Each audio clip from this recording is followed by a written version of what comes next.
My name is Majid Jowhari. I'm the Member of Parliament for Richmond Hill, and I belong to the Liberal Party of Canada.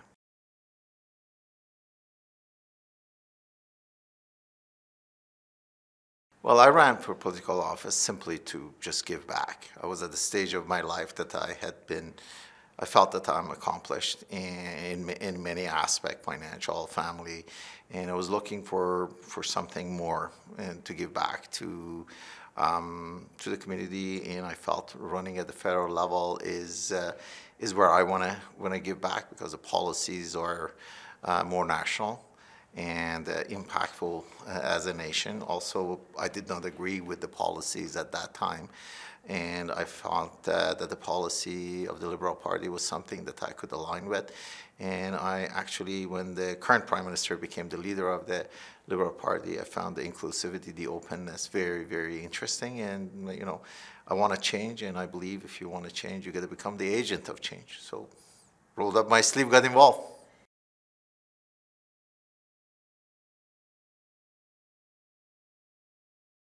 From an MP and from a legislative point of view, I managed to introduce two private member motion.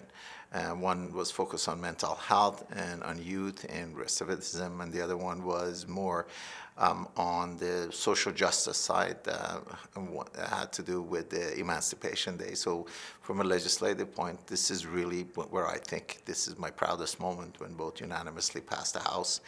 And every day when we make a difference in somebody's life by working on their case, especially family reunification is something that's very, very close to my heart. When we reunite families, whether it's newly married or whether it's the father and children, or mother and the children, those are really the I think it's not only the proudest moment for me, but for all our staff and in the office.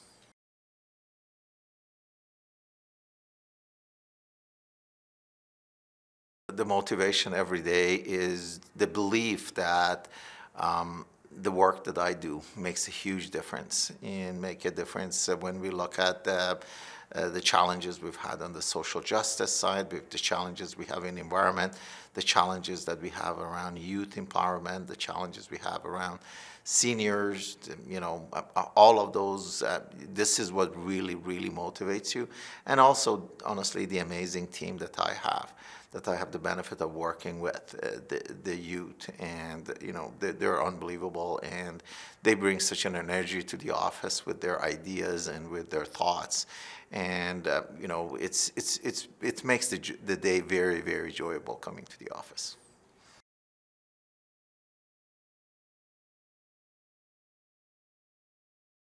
Really, the impact that politics has on an MPs or a public figure family, and in my case, the compromises I had to make, and the intimacy that you lose with your loved ones is the one that I had not contemplated, or I had not even understood, and it is, and I wasn't even guided or coached when you talk about to many people about what does that mean to be a politician.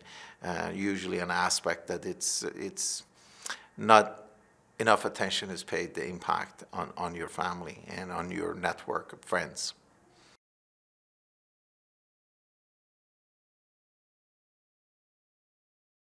Well, we do that every day. We do it in the House, we do it in the committees, we do it in the special caucuses that we have. I'm part of two committees of government operation and health, and I enjoy a great relationship with the MPs. And we often meet after work on some of the special caucuses. As I said, I'm a founder of an all-party mental health caucus, and this is where we bring all the senators, members of parliament from both, from all across the parties coming together.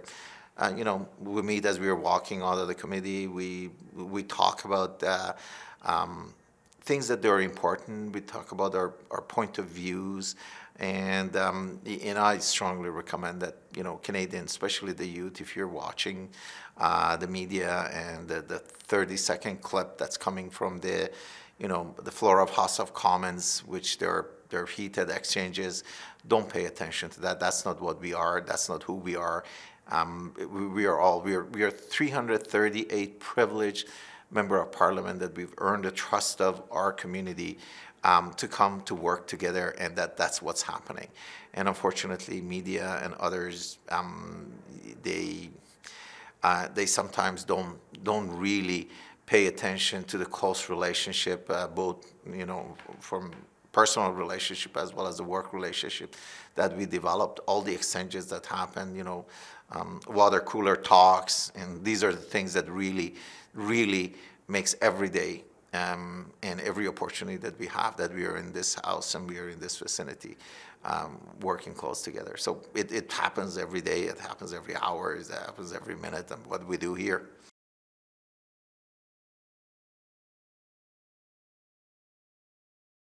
The biggest challenges to democracy today, in my point of view, is really the misinformation, the disinformation, the abuse of social media and the popularism, and that desire to have that 5 seconds of fame, and in the lack of understanding that these truly impact, especially the young.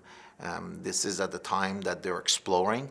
This is the time that they're looking for things in their lives. And if we don't use those information, and if we don't use those channels properly, we can impact them in a way that's irreversible. And what can we do? We can educate.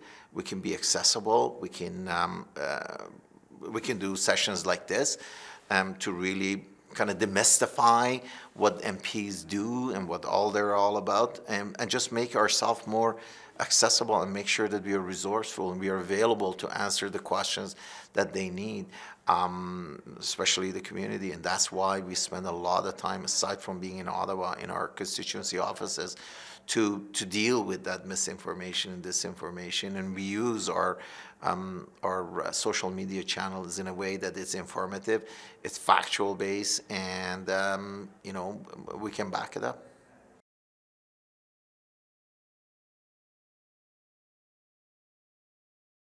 What gives me hope is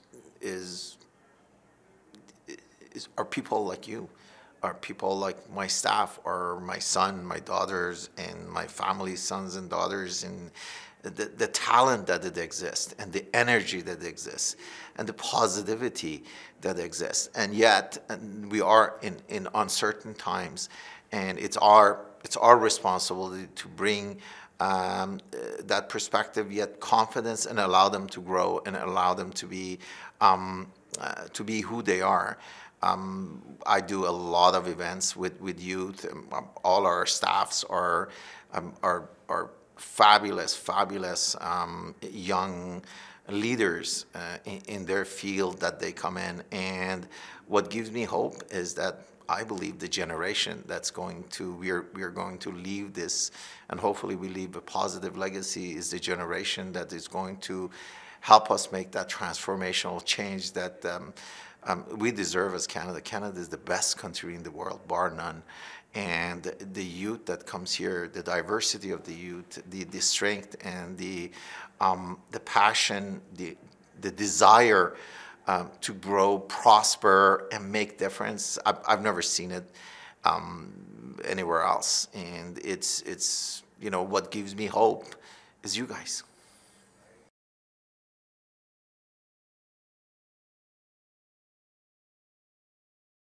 Stay strong. Be goal-oriented. Enjoy life. Build a small group of friends that you can rely on. At 16, there's a lot. The whole world is ahead of you, and you have many opportunities as a 16-year-old to be able to explore the world, decide what you want to be. Be genuine. Be honest. Be happy with who you are. Look for always strive for better, but always be content. And the small group of network, rely on your family. Make sure you stay close to your parents. Make sure you stay close to your siblings. Make sure that you I don't know, sleep well, make sure you eat well, make sure you exercise, make sure you give, make sure you make a difference in somebody's life in the smallest way. Those are the 5 fundamentals of really mental health. And as you know, I'm a big advocate of mental health. So there is no health without mental health, but at the age 16, the whole world is ahead of you.